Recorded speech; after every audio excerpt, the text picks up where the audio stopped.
This week, join me for a special episode where I have a car that I think ticks every single box. It's the Mitsubishi Outlander PHEV EV. There's a few things that you need to know about this Mitsubishi Outlander PHEV. They call it an EV because it is an EV. It doesn't have a transmission. It's got a 20 kilowatt hour battery or thereabouts. Comes in 4 models. This is a second to the bottom range Aspire. It's all-wheel drive, so it's got a motor at the front, motor at the back for around 180 kilowatts. And everything about it differs from the previous model. It's got more power, more battery, it charges faster. It has bi-directional charging, and it's got a couple of outlets on board. This is one of the most brilliant setups I've ever seen because at all stages it is an EV. It has just over 200 mil of ground clearance and comes as a 7 or a 5-seater. This particular one is a 5-seater. And in this colour I think looks rather nice. It does have a kick to open function, but the key's in the car so that won't work. So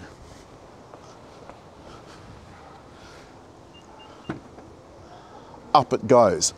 And you can push this to any height you like, press and hold the button and it'll remember what height you want it to go to.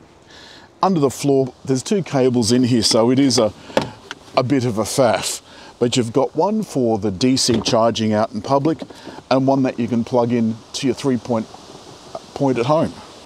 Here's one of the 240 outlets I told you about, up to 1500 watts of 240 volt current. You can see that there is quite a lot of space back here, and you can lower the back seats using these tabs on either side. Getting into the back is ridiculously easy. This is a little low, but you don't have to stoop to get into it.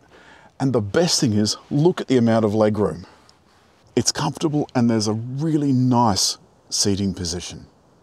I've been driving this around for a week. I've enjoyed every minute of it. Most of it was in EV mode around town. I've now used up all the battery, so it's now just operating like a normal hybrid. But that's still pretty damn good. The infotainment system is lovely and easy to use. Nice clear buttons. I can go to the menu system. I can go into CarPlay. And of course the CarPlay is wireless, but the Android Auto is wired. Suck eggs, Android owners. The Outlander has a nice simple dash and electronic gear selector. There's drive modes, there's downhill descent control, 1 pedal driving, which I've just turned on. It's got a beep because I was not concentrating on what I was doing. Now I'm driving on 1 pedal, and I've got the dash set to have a couple of little rotating dials, which I quite like, and a nice big flow meter which shows me what the energy's doing. Of course, it's mesmerizing, and you could find yourself sitting there staring at it. I strongly advise you don't, because you could find yourself having an accident that you don't mean to have. Well, I mean, you never mean to have an accident. I'll tell you why I think this is the best SUV on the road. Because it does what it says on the box, plus some. It over-delivers and under-promises. Slow down to 40. It's got traffic sign recognition and all of the ADAS features, blind spot monitor and so forth. But the lane control feels like it's by braking. It's a very elegant but simple design inside, and that's what I like. It's nice and clean and crisp. This is the second to bottom model.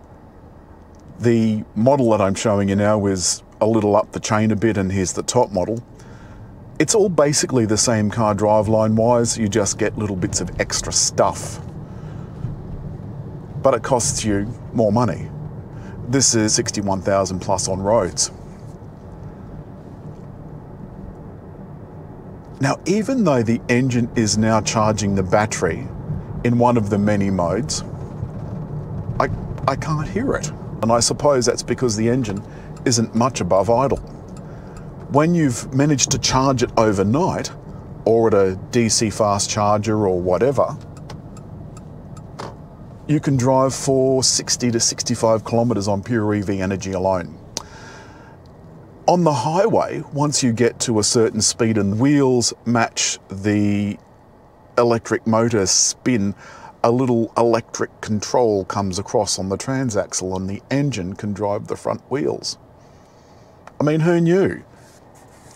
Everything you see and touch is nice and soft, except this little part of the door here, which I noticed is a bit scratchy, but there's a lovely soft panel where your elbow would normally go.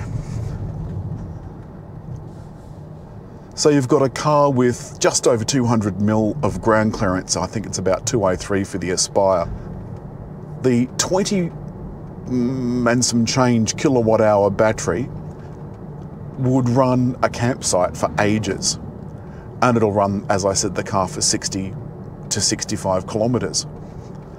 There's a plug in the back of the centre console and there's another plug in the stowage compartment.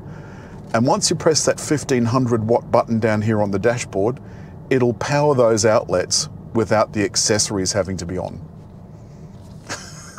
It's just fabulous. Now the thing is, they did that, I guess. Can you hear it? It's going woo, woo, woo, woo, which it does below a certain speed to warn punters if it's in EV mode. Hear it? Maybe not.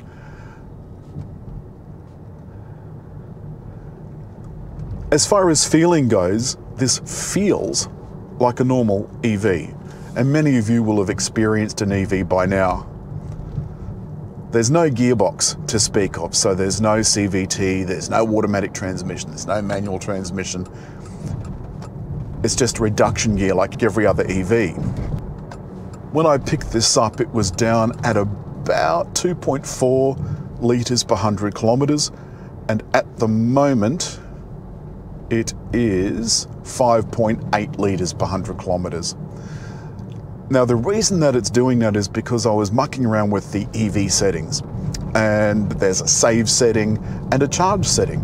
So you could, if you're on a very long trip, charge the battery from the car. So when you arrived at your campsite, you had a lovely full battery. Defeats the purpose of having a plug-in EV, I know.